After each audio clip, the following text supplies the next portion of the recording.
Friends, welcome back to my channel Earth Mom Dehradun. मैं हूं ज्योति और वेलकम है आप सभी का मेरे चैनल पे। चैनल में नए जुड़े हैं तो प्लीज़ चैनल को सब्सक्राइब ज़रूर करना, वीडियो पसंद आएगी तो लाइक ज़रूर करना एंड साथ ही साथ कमेंट सेक्शन में ढेर सारे कमेंट्स करना। तो दोस्तों, आप लोगों ने ये तो देखा था कि सपना जो है यानी कि स्नैपी गर्ल वो ससुराल से मायके की तरफ रवाना हुई थी। कुछ लोगों ने उस टाइम पे ये सोचा कि लगता है सपना ने अपना ससुराल छोड़ दिया है, बट अगर आप सपना की वीडियोस पे गौर करेंगे, उसके व्लॉग्स को देखेंगे तो सपना ने ये बात बताई है कि अक्सर जब भी उसकी तबीयत ख़राब होती है उस समय पे उसे सपोर्ट के नाम पे कोई सपोर्ट नहीं मिलता। चाहे वो उस वक्त हो जिस वक्त सपना के पैर में फ्रैक्चर हुआ था, उन दिनों में भी उसे अपने मायके आने पड़ा और उसके बाद जब उसका पैर ठीक हो गया वो वापस से अपने ससुराल चली गई। इस वक्त भी सपना के हेल्थ के साथ इश्यूज़ चल रहे थे और वहाँ पे उसकी केयर ठीक से हो नहीं पा रही थी। जब उनकी मम्मी भी वहाँ पे आई तो उनकी मम्मी को भी मजबूरी में वापस जाना पड़ा। तो इसीलिए अपनी हेल्थ को देखते हुए और थोड़ा सा अपना माइंड फ्रेश करने के लिए सपना अपने मायके गई थी। लेकिन सपना ने अपने मायके से रिलेटेड या अपनी लाइफ से कोई भी रिलेटेड डिसीज़न कभी भी अपने आप से नहीं लिया। जिस लड़की की फिनेंशियल, जिस लड़की के चैनल से आए हुए पैसे तक वो अपने सास ससुर के हाथ में देती है, वो घर से बाहर निकलने का कदम उनसे पूछे बिना कभी भी नहीं निकालेगी। जिस लड़की ने अपनी माता पिता से बात करने के लिए एक फ़ोन कॉल के लिए भी अपने इन लॉज से परमिशन लिया था, तब जाके उनसे फ़ोन पे बात की थी, वो अपने मायके बिना परमिशन के नहीं गई होगी। फ़िलहाल वो अपने मायके से वापस ससुराल की तरफ आ गई हैं। लास्ट व्लॉग उनका जो था वो एक दिन पुराना है, जहाँ पे उन्होंने ये बताया था, उन्होंने ये दिखाया था कि वो अपने मायके से ससुराल के लिए चल पड़ी हैं। लेकिन अभी तक ससुराल वाला व्लॉग उनका आया नहीं है। इस बीच सपना कैसी है, सपना क्या कर रही है, घर पे सब ठीक है या नहीं है, इन सब चीज़ों के बारे में कोई भी जानकारी नहीं है। लेकिन सपना के लिए बहुत सारे लोगों के कुछ अलग अलग डिफरेंट थॉट्स आ रहे हैं जो कमेंट सेक्शन में हमें देखने को भी मिल रहे हैं। कुछ लोगों ने ये सजेस्ट कर रहे हैं कि आप ससुराल वापस मत जाओ अगर वहाँ पे आपकी रिस्पेक्ट नहीं है। लेकिन अगर आप सपना की लॉयल ऑडियंस हैं और अगर आप सपना को जानते हैं तो सपना अपनी जिम्मेदारियों से पीछे हटने वालों में से बिल्कुल भी नहीं है। नो मैटर कि उसे अपनी जिम्मेदारी पूरा करने के लिए कितना बर्दाश्त करना पड़ेगा, क्योंकि सपना ये बात जानती है कि भले ही 1% ये हो सकता है कि उनके सास ससुर सपना को पसंद नहीं कर रहे होंगे, लेकिन दोनों बच्चियों से दोनों को बहुत ज़्यादा मोहब्बत है। आखिरकार वो दोनों बच्चियां उनके बच्चों की आखिरी निशानी हैं और अपने बच्चों की आखिरी निशानी से उन्हें जाहिर सी बात है कि बहुत ज़्यादा मोहब्बत होगी। और जस्ट बिकॉज अपने लिए वो कभी भी उन बच्चों को उनके दादी दादा से दूर नहीं करेगी। बहुत दिल पे पत्थर रखते हुए ही, क्योंकि जिस समय वो जा रही थी आपने देखा होगा किस हाल में वो वहाँ पर जा रही थी, किस हाल में वो वहाँ पर मायके में थी। इस लड़की को हमने तब भी देखा है जब ये पहले मायके आई है, किस तरीके से एक अच्छी लाइफस्टाइल रहती थी, किस तरीके से अच्छे कपड़े पहनती थी, अच्छे से रहती थी। और वहीं पे जब मायके से ससुराल वो जा रही थी और जब ससुराल से मायके आई थी, किस हालत में वो लड़की आई थी, उस हालत देख के आराम से पता चल रहा है कि उसका इस वक्त कुछ भी करने का मन नहीं कर रहा है। ना तो वो अपने ऊपर ध्यान दे पा रही है, ना ही वो अपने YouTube चैनल पे या अपने प्रोफेशनल काम पे प्रॉपर ध्यान दे पा रही है। जिस तरीके से उसकी हालत हो रखी है, उसके कपड़े पहनने का तरीका, उसके रहने का तरीका, उन सब से पता चल रहा है कि वो अंदर ही अंदर बहुत ज़्यादा घुट रही है, लेकिन अपनी जिम्मेदारियों से पीछे नहीं हट रही है। वो अपने ससुराल वापस गई।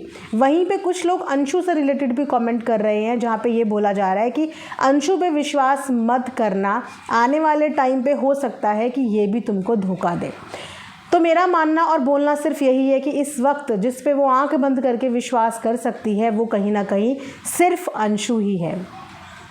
और जो अंशु के पापा वाली बात थी वो डायरेक्टली किसी ने भी सपना से नहीं बताई होगी। ये बात भी उसे कहीं से तो पता चली होगी। अब अगर ये बात सपना को पता चली है तो हम एक एज्यूम करते हैं कि वो बात भी सपना को अंशु ने ही बताई होगी। तो अंशु की जो लॉयल्टी सपना के लिए है वो साफ दिखाई देती है कि उसने मायके जाने में भी अंशु सपना के साथ मायके आई, क्योंकि वहाँ पे व्लॉगिंग का काम करना, कभी कभी एडिटिंग में हेल्प करना, कैमरा पकड़ना, उन सब में अंशु बहुत ज़्यादा हेल्प करती है।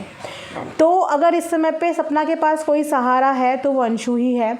और अगर हम में से या आप में से कोई भी अंशु के लिए इस तरीके की बातें करेगा और वो बच्ची वो कमेंट्स पढ़ेगी तो इंसान के मन में ना एक चीज़ डेवलप होती है कि मैं इतना अच्छा कर रहा हूँ, मैं इतना सपोर्ट कर रहा हूँ और इसके बाद भी जनता मुझे इस नज़र से देख रही है तो वो भी छोटी बच्ची, लेकिन अपने हिसाब से, अपनी उम्र के हिसाब से वो फिर भी बहुत मैच्योरिटी दिखा रही है और सपना का पूरा साथ दे रही है।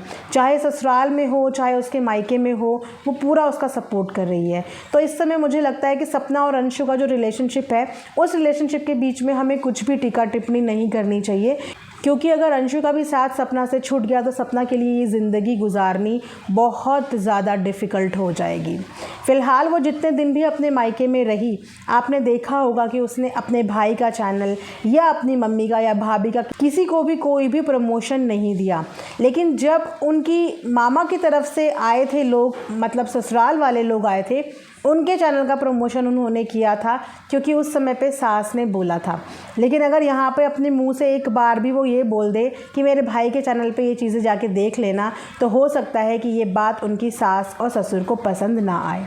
कुछ लोगों का कहना ये भी है कि ये चैनल तो सपना का है ही नहीं, सपना के पति का ये चैनल था और सपना के पति के नाम से ही उनको आज पहचाना जा रहा है। तो कायदे में देखा जाए तो इस चैनल पे पूरा हक सपना के सास ससुर का बनता है। मतलब ये सोचिए कि जितने मुंह उतनी बातें। एक इंसान जो मेहनत कर रहा है, दिन रात किसी चीज़ के लिए मेहनत कर रहा है। सूरज जी के जाने के बाद आपने देखा होगा कि राजवीर भैया भी कुछ ज़्यादा व्लॉगिंग में इंटरेस्टेड नहीं होते थे, लेकिन क्योंकि सूरज भैया इस अधूरे काम को छोड़ के गए थे, तो सपना ने इस पूरी चीज़ को हैंडल किया और सिंगल हैंडेड ये दोनों चैनल्स को रन किया और आज भी चलाने की पूरी कोशिश कर रही है। बहुत आसान होता है किसी को ये बताना कि ये तुम्हारा है, ये तुम्हारा नहीं है। ऐसे तो आज हस्बैंड के जाने के बाद ससुराल में उसका कुछ है ही नहीं, तो किस उम्मीद से एक बेटी ससुराल आती है, किस उम्मीद से माँ बाप अपनी बेटी की शादी करते हैं, जब उस बेटी का अपने खुद के ससुराल में किसी चीज़ पे कोई हक ही नहीं है। इनफैक्ट अपने पति की पहचान पे भी उसका हक नहीं है। जो चीज़ उनके पति ने शुरू करी थी, आज ये बोला जा रहा है कि इस पे तुम्हारा हक नहीं है, इस पे तो सास ससुर का हक है। कितना बुरा लगता है ये सब चीज़ें सुन के, ये सब चीज़ें जान के कि आज भी ऐसी धारणा और ऐसी मानसिकता के लोग हमारे ही आजू बाजू में रहते हैं, जो चाहते हैं कि अगर किसी औरत के सर से उसका सिंदूर मिट गया हो तो फिर उस औरत का कोई अस्तित्व ही नहीं है, उस औरत का अपने पति की जुड़ी हुई किसी भी चीज़ में कोई भी हक नहीं है। इस तरह की मानसिकता को हमें प्रमोट नहीं करना चाहिए, इस तरीके की विचारधारा हमें अपने अंदर नहीं लेके आनी चाहिए।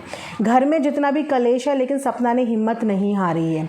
उसके फ्रैक्चर के टाइम पे भी ये सब सीन हुआ था, उस टाइम पे भी वो वापस अपने ससुराल गई थी, उस टाइम पे भी उसने वापस से अपने ससुराल के सास ससुर के पैर छुए थे और वापस से हंसते बोलते व्लॉगिंग शुरू करी थी। और इस बार भी अगर वो ससुराल गई है तो वो वापस से चीज़ें अपने एंड पे ज़रूर शुरू करेगी, क्योंकि सपना को झुकना आता है, सपना को बड़ों की इज्जत करनी आती है। और जब तक उसके अंदर ये वाला गुण है, वो अपने रिश्तों को अपने आप से कभी दूर नहीं जाने देगी। बहुत से लोगों को इस चीज़ से ऑब्जेक्शन भी था कि सपना ने सोशल मीडिया पे अपनी सास की, अपने ससुर की बहुत इंसल्ट करवा दी, लेकिन अगर देखा जाए तो उसके पास कम्युनिकेशन का सिर्फ एक ही साधन बचा था, क्योंकि वो सामने उनको कुछ भी नहीं बोल पा रही थी और शायद सामने वो भी कुछ सुनना नहीं चाह रहे होंगे। तो अपनी वीडियो के माध्यम से उसने जस्ट अपनी एक बात, अपने दिल की बात, अपना दुख, अपना दर्द अपने सास ससुर को कन्वे किया। वहाँ पे उसने अपने सास ससुर की बुराइयाँ नहीं की, या उसने किसी को ऐसा नहीं बोला कि आप मेरे सास ससुर की बुराइयाँ करो। उसने वो सिचुएशन बताई है और वो सिचुएशन सिर्फ वो अपनी सास से बात करने के लिए उसने वो वीडियो बनाई कि जो बातें वो सामने बैठ के नहीं कर सकती, वो बातें उनके दिल तक पहुँचे कि मैं मानती हूँ कि आपको अपने बेटे के जाने का दुख है। और आपने भी वीडियो में, शॉर्ट्स में ये चीज़ देखी होगी कि अक्सर उनकी सास का इमोशनल ब्रेकडाउन होता है और वहाँ पे वो हमेशा सपना के कंधे पे नज़र आती हैं, सपना उनके आंसू पोंछती हुई नज़र आती है। इनफैक्ट जब मायके भी गई थी तो वहाँ पे भी बहुत लोग रो रहे थे सपना से गले लग के, सपना उनके भी आंसू पोंछ रही थी। लेकिन जब उसकी सास रोती है तो सपना रोती नहीं है, क्योंकि उस समय वो अपनी सास को संभाल रही होती है। जब मायके वाले रो रहे होते हैं तो वो उस समय रोती नहीं है, क्योंकि वो उन रोने वालों को कंधा दे रही होती है। लेकिन जब उसको रोना आता है, उसको दर्द होता है, उसको तकलीफ़ होती है, उसका सवाल और उसकी शिकायत सिर्फ इतनी थी कि उस समय पे मुझे कोई कंधा क्यों नहीं मिलता। क्यों ये नहीं सोचा जाता कि मैं भी एक इंसान हूँ, मुझे भी तकलीफ़ होती है, मुझे भी दर्द होता है, घड़ी घड़ी मुझे भी चीज़ें याद आती हैं। उस वक्त मेरे पास ऐसा कंधा नहीं होता जो 2 मिनट के लिए मुझे अपने कंधे पे बिठाए और मुझे सहलाए। सिर्फ उसकी इतनी शिकायतें हैं। उसने बाकी कुछ भी गलत अपने सास ससुर के लिए नहीं बोला। हाँ, कुछ टॉक्सिक रिश्तेदारों के बारे में उसने ज़रूर बताया, जो रिश्तेदार हो सकता है कि इनके घर में प्रॉब्लम क्रिएट कराने की पूरी कोशिश कर रहे हों। लेकिन सपना अपना घर बिल्कुल अच्छे से संभाल लेगी। इस चीज़ पे हमें भी पूरी की पूरी उम्मीद है और उसकी पूरी यूट्यूब फैमिली को इस चीज़ की पूरी उम्मीद है कि सपना आने वाले दिनों में जो भी डिसीज़न लेगी वो डेफिनेटली अच्छा ही लेगी, क्योंकि उस लड़की के अंदर गुण बहुत हैं, गुणों से भरपूर वो लड़की है। और वो आगे जो भी डिसीज़न अपनी लाइफ के लिए, अपने बच्चों के लिए, अपने इन लॉज के लिए लेगी, डेफिनेटली वो सोच समझ के ही लेगी। यस, किसी को भी इतनी दूर से बैठे हुए जज मत कीजिए। अगर वो लड़की इतने साल में आज मुंह खोल पाई है तो अपना दर्द आप लोगों के साथ उसने साझा किया है, किसी की बुराई करने के लिए नहीं, सिर्फ अपना दर्द कैमरे के आगे अपनी उस मिलियन की जनता के साथ साझा करा है, क्योंकि उसके पास इस समय उसका दर्द बांटने वाला कोई भी नहीं है, उसको कंधा देने वाला कोई भी नहीं है। तो वो यूट्यूब को भी अपनी फैमिली मानती है। तो कैमरा ऑन करते ही उसके अंदर जो इमोशंस आए, उसके अंदर जो उस समय पे हुआ, क्योंकि जिस वक्त उसने ये वीडियो शूट करी उस वक्त उसका मेंटल लेवल बहुत ज़्यादा डाउन था। वो बहुत बुरी तरीके से टूटी हुई थी। एक तो बीमार थी, ऊपर से माँ के साथ उसका जो व्यवहार हुआ ससुराल वालों की तरफ से, इन सब चीज़ों से वो बहुत ज़्यादा टूटी थी। तो उस समय उसकी सिचुएशन बहुत ज़्यादा इमोशनल थी और उस इमोशंस में आके उसने वो वीडियो बनाई। उस वीडियो बनाने का पर्पस उसका किसी को भी गलत ठहराना या गलत बोलना नहीं था। उसने जस्ट इमोशनल वीक होके वो वीडियो बनाई थी ताकि वो अपनी यूट्यूब फैमिली के साथ अपना जो दुख है वो साझा कर सके, सिर्फ इसीलिए। तो आप लोग भी इंसान होने के नाते उसकी कंडीशन समझ सकते हो कि उसने किसी को भी बुरा साबित करने के लिए वो वीडियो नहीं बनाई थी, सिर्फ अपनी बात अपनी यूट्यूब फैमिली और अपनी खुद की फैमिली तक पहुंचाने के लिए करी थी। शायद हो सकता है कि उसकी बातें उसके सास ससुर के दिल तक पहुँचे और उसकी तकलीफ़ भी वो समझे, वरना परिवार में सिर्फ 3 जने बचे हैं, 2 छोटे बच्चे बचे हैं, तो इतनी छोटी सी फैमिली को संभालना बहुत ज़्यादा मुश्किल नहीं है। और सास ससुर तजुर्बेकार हैं, मैच्योर हैं, दुनिया में सब कुछ देख चुके हैं। अगर इस समय पे वो अपनी बहू को नहीं समझ पा रहे हैं तो अपना बुढ़ापा आगे के लिए ख़राब कर रहे हैं, क्योंकि आपके रिश्तेदार 2 दिन 4 दिन आपका हाल चाल पूछेंगे, लेकिन ज़िंदगी भर का ठेका कोई किसी का नहीं लगता।